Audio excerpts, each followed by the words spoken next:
So good day, welcome to another series of creative writing subject. At this point, we are going to talk about the fiction and prose and the elements of fiction. Let's start. If we are going to define fiction, when we say fiction is a literature in the form of prose and also considered as the type of style used for writing like short stories and novels. Fiction uses imaginary events and characters. In the 21st century, it is adapted into movies. When we say prose, it is a type of language. It is written and is used in literature, and at the same time, it is ordinary in form, and it follows no metrical structure. Now, we have here examples of novels. The first novels we have here is The Perks of Being a Wallflower. The author is Stephen Chbosky. Now, The Perks of Being a Wallflower is a story about a typical teenager from school who experiences a coming of age upon meeting a schoolmate. That's an example of novels. Another example of novels here we have the Everything by Nicola Yoon. Everything, this is a novel about a sick teenager who finds meaning in life through love and the appreciation of everything around her. Now we have here example of short stories. The first short story that we have here, the title is A Rose for Emily by William Faulkner. The story of A Rose for Emily is about Emily, an aristocrat who has a hard time accepting new trends and still chooses to live in the old ways of aristocratic life. She alienates herself from other people, which also affects even demography. She is soon found dead, and after a few days, a locked door is forced open where they found a decaying body of a man who is believed to be the love of her life. But there is more. They found an indentation of a head on the pillow and long strand of hair that they believe belong to Emily. That's the story of A Rose for Emily. Another story or short story that we have is Rashomon by Ryunosuke Akutagawa. Rashomon is a story about a samurai who had just give up his title and is having a hard time getting over it. He then meets an elf woman who tests his valiance and chivalry. That's a story of Rashomon. We have here the example of movies. The first movie that we have here is Moana, and the directors are Ron Salamans and Don Ho. Moana is the film concentrates on an excellent girl who decides to have an adventure to prove herself a master wayfinder and completes her ancestor's quest. On the journey, Moana confronts Maui, who is the once mighty demigod, and they explore the big world together. Another movie that we have here is The Split. The director is M. Night Shyamalan. So Split is three girls or kidnapped by Dennis, one of the 23 split personalities inhabiting the body of Kevin, Wendell Crumb, as they are held captive. A final personality, the beast, begins to materialize. Now let's talk about now the elements of fiction. So the first elements of fiction that we have here is the characters. So let's see what's the meaning of characters. When we say characters are the people with whom the story revolves around. Remember, characters, the story revolves around. And when we say another, characters are usually the recipients or the causes of different conflicts. Next, they can be good or bad. So when we say character, it's either good or bad. Next, some stay and some go away during any part of the story, and characters are unique from one another. And characters, they can be humans, animals, objects, supernatural being, or anything that you can give human attributes to. Now, as you can see the pictures, those are the examples of characters. We have there, that's the title of the movie, Goblin, Legend of the Blue Sea, that's Korean drama. We have a cartoons, we have Boss Baby, Zootopia, Toy Story, Pets, and Minions. So those are the examples of characters. Now, why are characters important? Number one, characters are important because as readers need the following: someone to invest in, like Goblin compared to the Grim Reaper. Number two, someone to care about.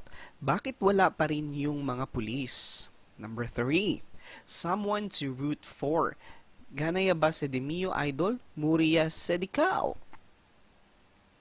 Next, characterization. When we say characterization, it is the creation or the construction of a fictional character. Characterization, it is how a character is described. It is the description of the character's features. It is also the description of the character's attitude. And it is a description of the characters as a whole. Always remember, characterization is more on description. Description of features, description of characters' attitude, description of characters as a whole. Now, for example, so we have two characters here. So from the outside, Elsa looked poised, regal, and reserved. But in reality, she lives in fear as she wrestles with a mighty secret. She was born with the power to create ice and snow. It's a beautiful ability, but also extremely dangerous, haunted by the moment her magic nearly killed her younger sister Anna. So Elsa has isolated herself, spending every waking minute trying to suppress her growing powers. Her mounting emotions trigger the magic, accidentally setting off an eternal winter that she cannot stop. She fears she's becoming a monster and that no one, not even her sister, can help her. So that's the example of characterization from Elsa based from the movie that we have. Next one.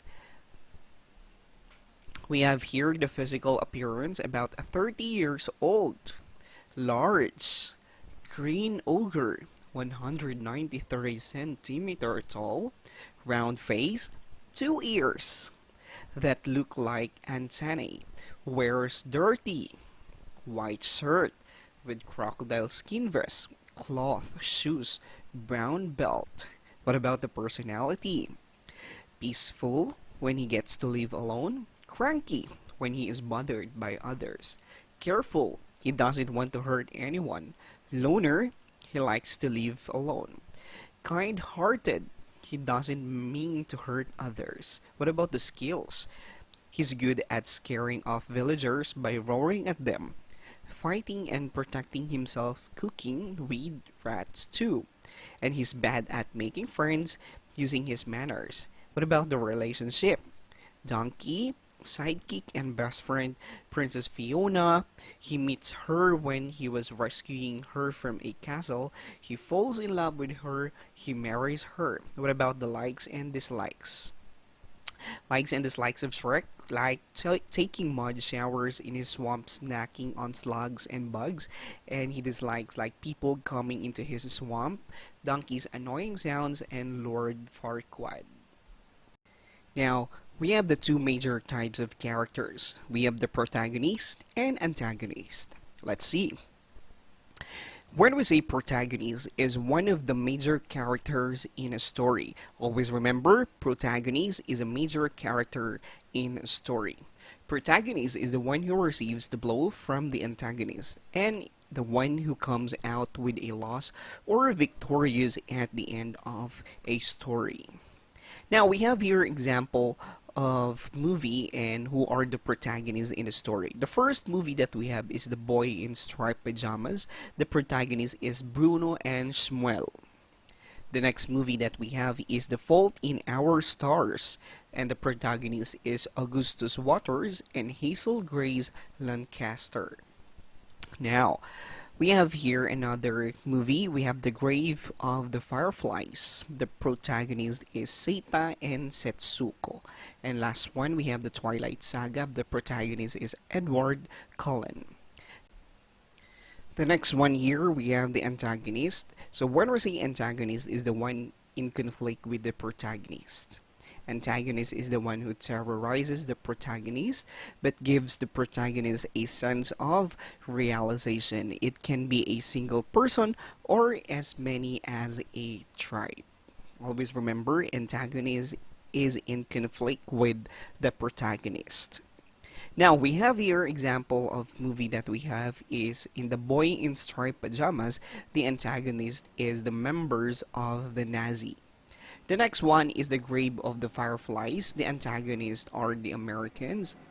Next one from the Twilight Saga, the antagonists are Victoria, Laurent, and James. Now we have here the four aspects of characterization. So the four aspects of characterizations are, the first one we have the static character, the second one is the flat character, the third one is the dynamic character, and the last one is the round character. Now let's see the difference between static and dynamic character. So this character does not exhibit any change, and this character is often easier to terms of his or her role from the beginning build towards the end of the story. When we say static, this character needs to be careful scrutiny so as not to be mistaken as a flat character, because a static character is hard to spot. Static character does not exhibit any change in terms of attitude. This character does not exhibit any change in terms of purpose, and this character does not exhibit change in behavior. So always remember, static characters are not or does not exhibit any change. There's no changes in terms of purpose and at the same time with their behavior. So static characters does not exhibit redemption. Thus, nothing about this character is highlighted. So this character remains unchanged in spite of the changing world around him or her. Always remember, static character remains unchanged. They do not change in spite of the changing world around him or her. It's still the same. That's a static character. But when we say dynamic character, this character experiences major transitions. There's a transitions or changes. So this character exhibits change in terms of attitude. So there's a changes in attitude. This character is usually molded by trials and tribulations. Experiences maturity through having a change of heart or through developing likable qualities. Dynamic character does not usually exhibit a dynamic attitude. A character is dynamic depending on the qualities. Always remember, static character does not exhibit redemption or remains unchanged, while dynamic characters exhibit changes in terms of attitude or it experiences major transitions. So we have here an example of static characters. So the first static character that we have is Finn from the Adventure Time. The second static character, we have Scar from The Lion King. And at the same time, we have dynamic characters. We have Harry Potter from the movie itself, Harry Potter. And at the same time, we have Daenerys Targaryen from the Game of Thrones. Those are the examples of dynamic characters. Now, let's see the difference between flat and round characters. So when we say flat character, this character is uncomplicated and remains the same throughout the story. Always remember, flat is uncomplicated and remains the same. Unlike a static character, a flat character has two highlighted traits. This character can be summed up in two sentences. They have a tendency to be static, and they are easily recognized. Does not surprise reader because they are very predictable and is affected by the events, but these events are not strong enough for this character to have a change of heart. But always remember, flat character is uncomplicated and remains the same throughout the story. Next, we have here the round character. When we say round character is complex because he or she undergoes a significant change.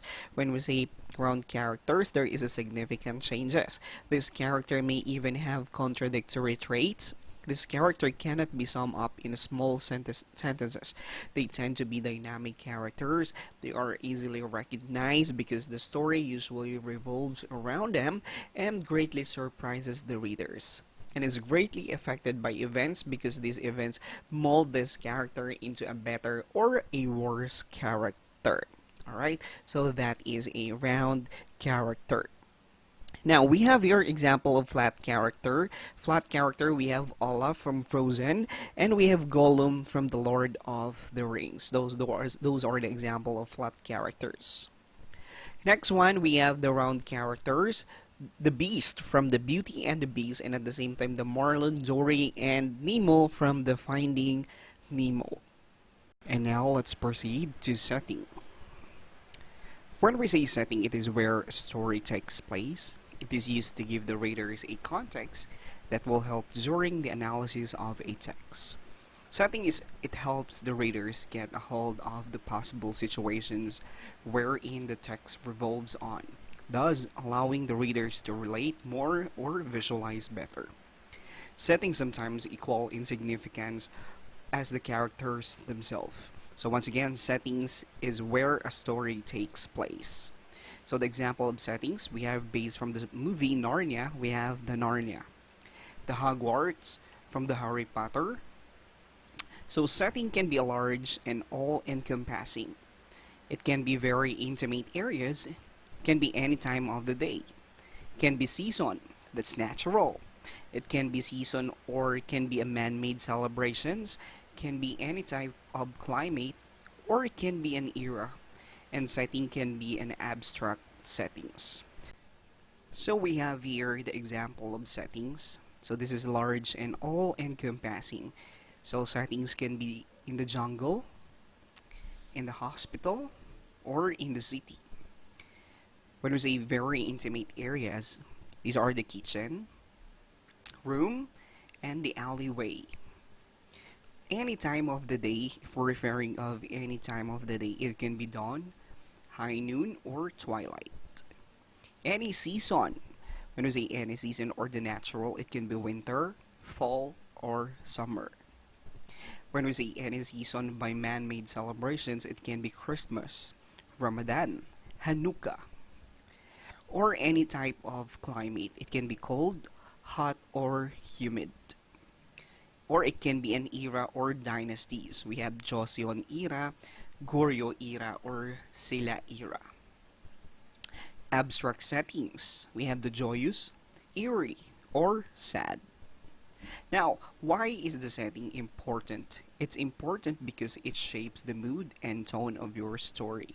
Because the time and places we live in affect our perceptions and actions. And because time and place are the basic elements of fiction that give readers a vivid mental picture of the world your characters move in. Now, let's proceed now with plot. When we say plot is the series of the events that happen in a story and usually referred to as the flow of the story. Plot is the arrangement of happenings in a story. So once again, plot is the series of events and at the same time the arrangement of happenings in a story. Now, let's see the different plot types. We have the conventional plot, we have the episodic plots, we have the flashback, and media res. Now, conventional plot follows a straight or linear flow of events that has a start, a middle part, and a finish. So once again, conventional plot follows a straight or linear flow, or it has a start, middle, and finish. But parts of a conventional plot, we have the exposition, conflicts, climax, resolution, and denouement. So this is the basic one when it comes in the plot, or usually the one we are using, especially if we have the plot. So the first one is the exposition. So when we say expositions, it provides background information needed to make sense of the action. It also describes the settings and introduces the major characters. So in exposition, this is the time that you're going to describe the setting and introduce the major characters. But when we say conflict, in conflict, this is the moment of great tension, or we call it the rising action in other term. Number three is the climax, or the turning point, or a moment of greatest tension that fixes the outcome. Or when it's a climax, it's the highest point. Now, resolution is the fixing or the resolution of the different conflict or the falling action. And finally, the denouement, it is where the action falls off as the plot's complications are sorted out and resolved. Or in other term, denouement, we call it the resolution. So as you can see here in the plot line, or we call it the conventional plot, as you can see, we have the characters or setting the prologue, going for the conflict, the rising action, and then going to the climax and the falling action, and then going down, we have the denouement or the tone and moral. That's the plot line. Now we have here an example. We have the Spider-Man, the story of Moses, and next one is we have here the episodic plot. When we say episodic plot, or plots that still function as a conventional plots but they come in series, are a series of conventional plots that can be found in one story. For example, How to Get Away with Murder, 13 Reasons Why, The Walking Dead.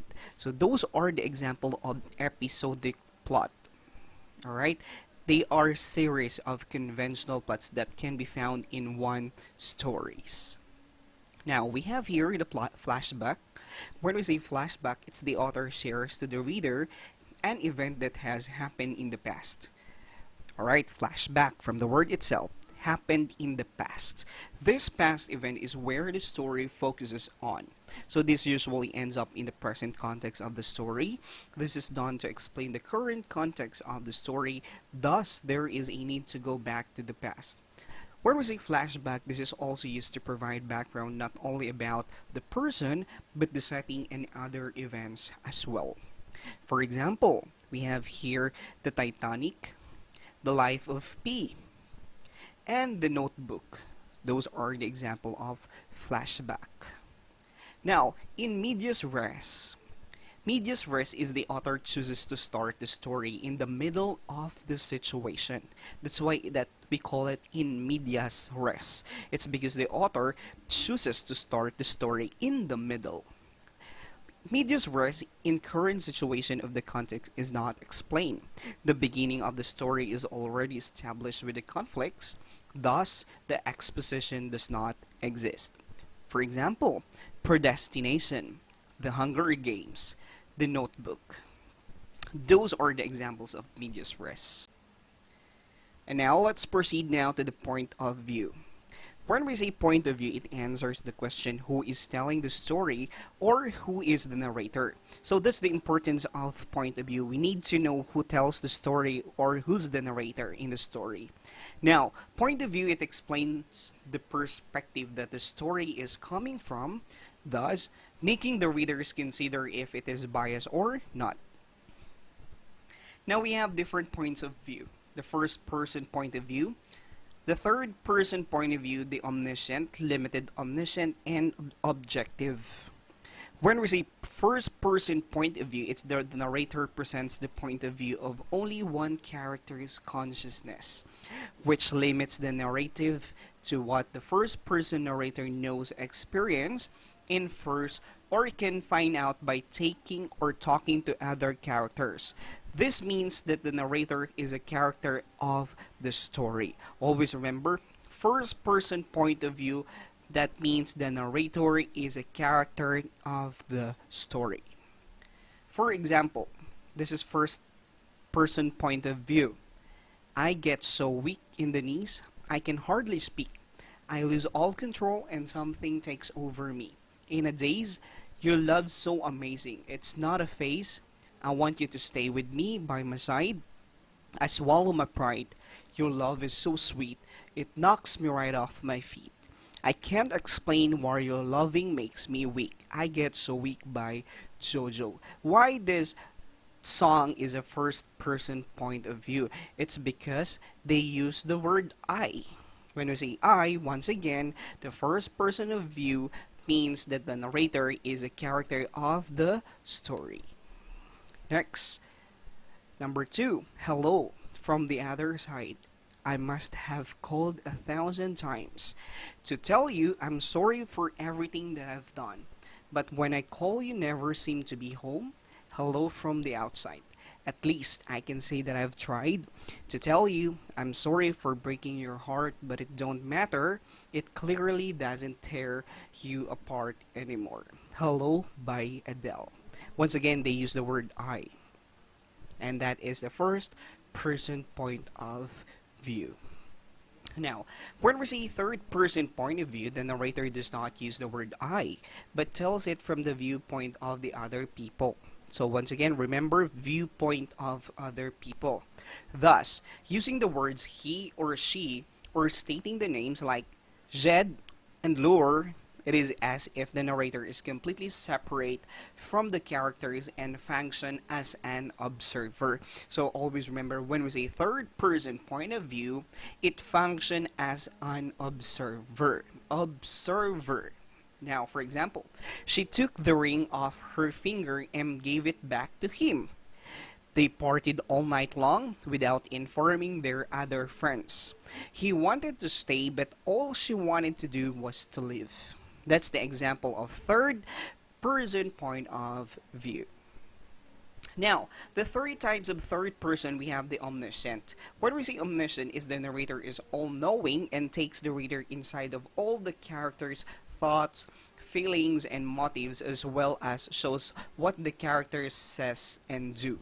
Now, remember when we say omniscient, the narrator is all-knowing.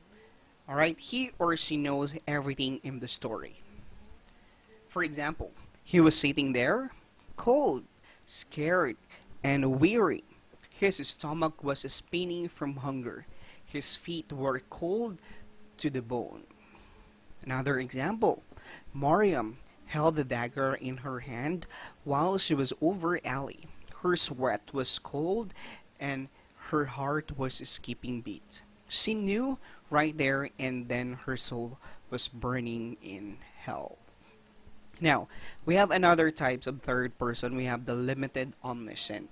When we say limited omniscient is the narrator takes the reader inside one or but at most very few characters, but neither the reader nor the characters has access to the inner lives of any of the other characters in the story. That's why limited omniscient. It's because when we say limited omniscient, has access to the inner lives of the other characters in the story, but that is only limited.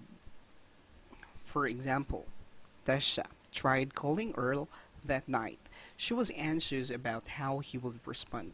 When he finally pied up, he said hello, while she almost died inside. Another example, she held her hand that day that his heart skipped a beat. And finally, we have the objective. When we say objective is the narrator does not see into the mind of any character.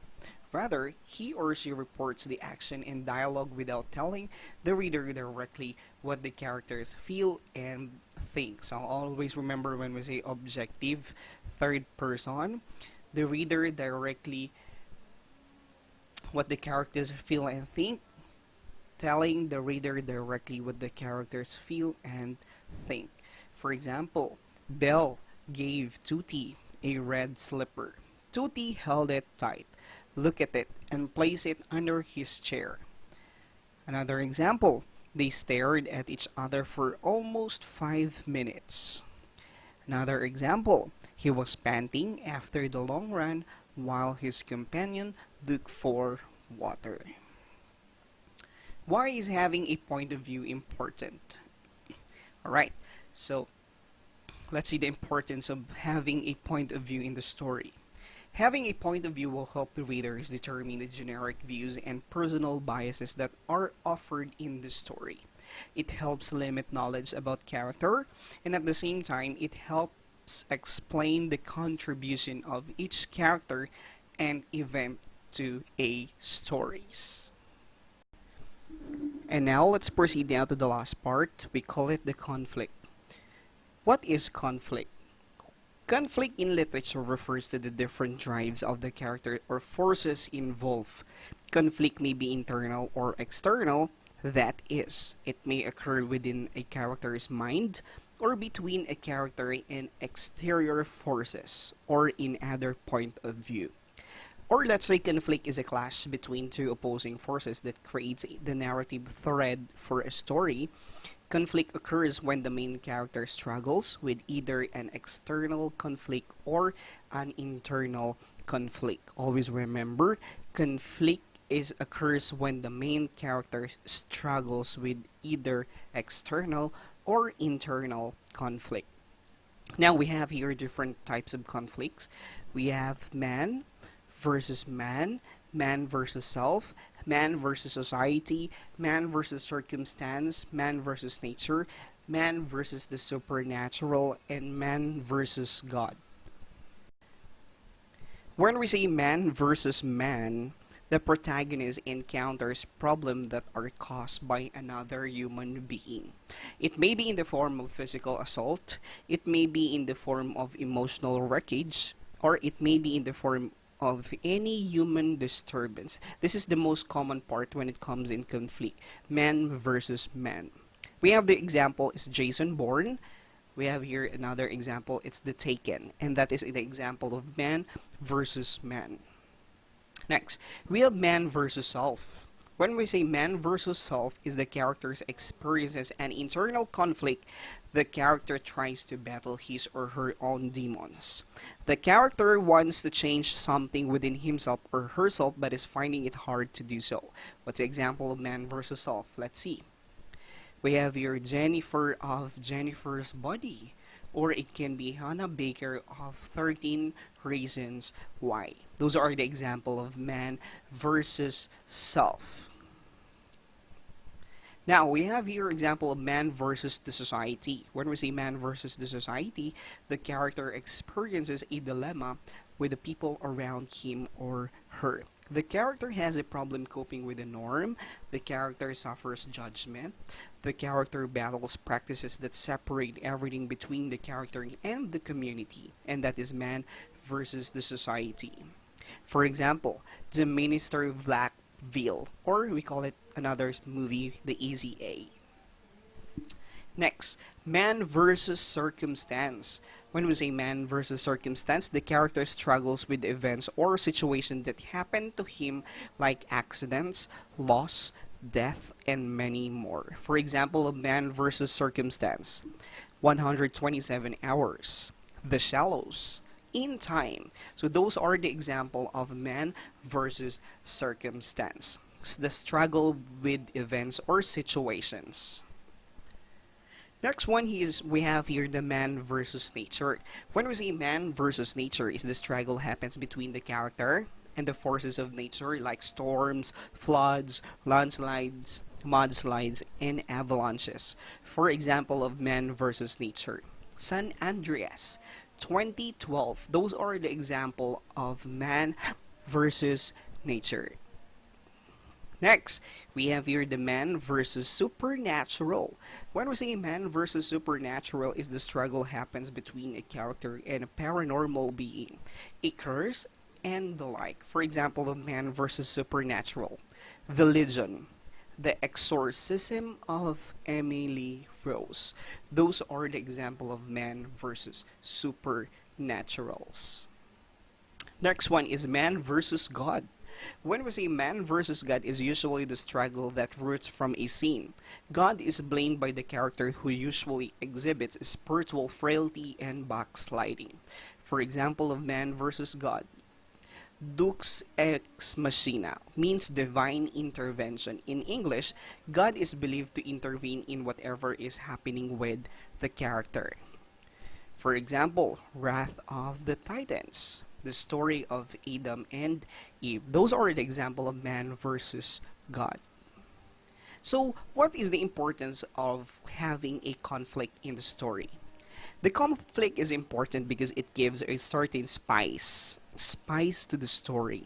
It gives the reader something to look forward to and something to worry about. And having an conflict is very important because it adds to the excitement and helps in the process of values in Characterization, and that is the importance of having a conflict in the story. And that's it for today. I do hope that you learned a lot from our lesson.